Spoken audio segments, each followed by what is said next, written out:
बहुत शुक्रिया अब्दुल्ला साहब, प्रोग्राम के लिए आपने वक्त निकाला। ये जो नताइज इस वक्त सामने आ रहे हैं, एक्सपेक्टेड थे या हैरान कुन है आपके लिए अब्दुल्ला साहब?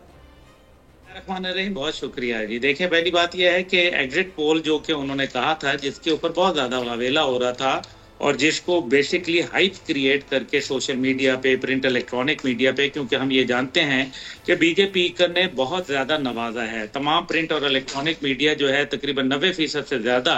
जो प्रिंट और इलेक्ट्रॉनिक है, उसके ऊपर बीजेपी का कहीं ना कहीं जो है वो एक उनकी दस्तरस मौजूद है। दूसरी तरफ यह है कि सोशल मीडिया के ऊपर उन्होंने मुख्तलिफ ममालिक से जो है 6 मुख्तलिफ ममालिक से उन्होंने सोशल मीडिया कैंपेन लॉन्च की थी और इसके ऊपर मिलियंस एंड मिलियंस लगाए गए थे। अब दूसरी बात जो इसके अंदर हैरान कुन तो ये इसलिए है क्योंकि 600 पार जो 400 पार का इन्होंने नारा लगाया था और हमने ये भी देखा कि सोशल मीडिया पे एक बहुत बड़ा ट्रेंड जो है वो 400 पार के हवाले से चलता रहा। लेकिन साथ ही साथ नरेंद्र मोदी की जो मुख्तलिफ जो उसके ड्रॉबैक्स हैं वो मैं आपसे बात कर लेता हूँ। पहले नंबर के ऊपर नरेंद्र मोदी ने जब जो तमाम इंतहा पसंदाना पॉलिसियां ली, वो बुनियादी तौर पे जो राइजिंग इंडिया का नारा था, जो सेकुलर और लिबरल इंडिया का नारा था, उसके मुनाफी था। और फिर जब उनकी पहली हुकूमत आई, उसके अंदर जिस तरीके से उन्होंने नथुराम गॉडसे, जिसने कत्ल किया था महात्मा गांधी को,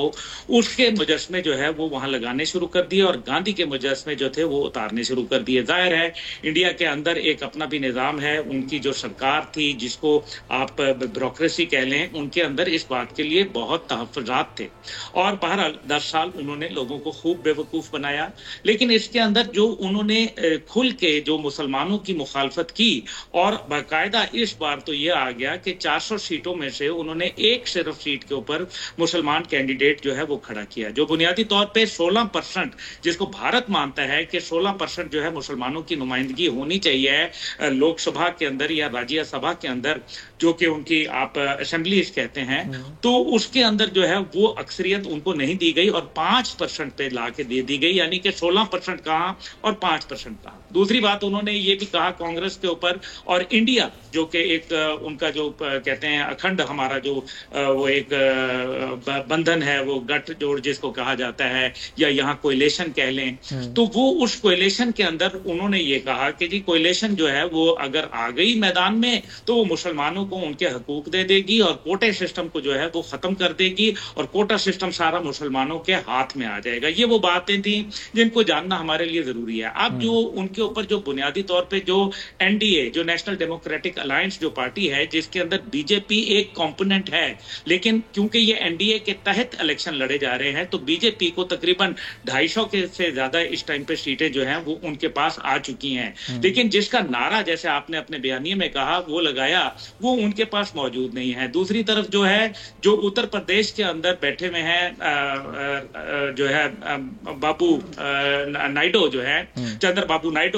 चंद्र बाबू नायडू जो है वो एक बड़ी डाइसी पर्सनैलिटी है, एकदम जो है वो पल में तोला पल में माशा होता है। और क्योंकि वहां एक मुसलमानों की डोमिनेशन भी मौजूद है, तो चंद्र बाबू नायडू जो है वो ये कहता है कि जी अगर हम आ गए तो हम 4% जो है वो मुसलमानों का कोटा कर देंगे। 4% का मतलब यह है कि नौकरियां जो हैं वो ज्यादा होंगी और मुसलमानों के पास जो ग्रेजुएट, मैं बात कर रहा हूं उन लोगों की जो ग्रेजुएट हैं, क्योंकि मुसलमान लड़कों को खास तौर पर ग्रेजुएशन की तरफ जाने की इजाजत नहीं दी जाती, मुसलमान लड़कियों को जो है वो तालीम दी जाती है। अब ऐसी सूरत हाल के अंदर ये बीजेपी की जो बुनियादी पॉलिसी है उससे डायरेक्ट क्लैश है। दूसरी तरफ जो है नीतीश कुमार जो है, जो कि बिहार से ताल्लुक है, वो बिहार आपको मालूम है कि सबसे बड़ा इंडिया का जो है वो इलाका है और उसके बाद उसकी जो दूसरी प्रॉब्लम यह है कि वहां वो गरीब भी सबसे ज्यादा है और साथ ही साथ जो बिहार के अंदर जो मुसलमान पॉपुलेशन है उसके हवाले से नीतीश कुमार जो है उसको बहुत सारे अब्दुल्ला साहब, ये बीजेपी की जो एंटी पाकिस्तान या मुस्लिम मुखालिफ जो पॉलिसीज हैं वो तो कई सालों से, हमेशा से थी, लेकिन ये खासतौर पर जहाँ उत्तर प्रदेश का आपने भी जिक्र किया, महाराष्ट्र भी वो रियासत है जहाँ पर तवील अरसे के बाद कांग्रेस ने कामयाबी हासिल की है, तो लोगों की यहाँ पर सोच तब्दील हो गई, वो उससे वो जो बीजेपी का एक असर था उसके असर से वो निकल चुके हैं।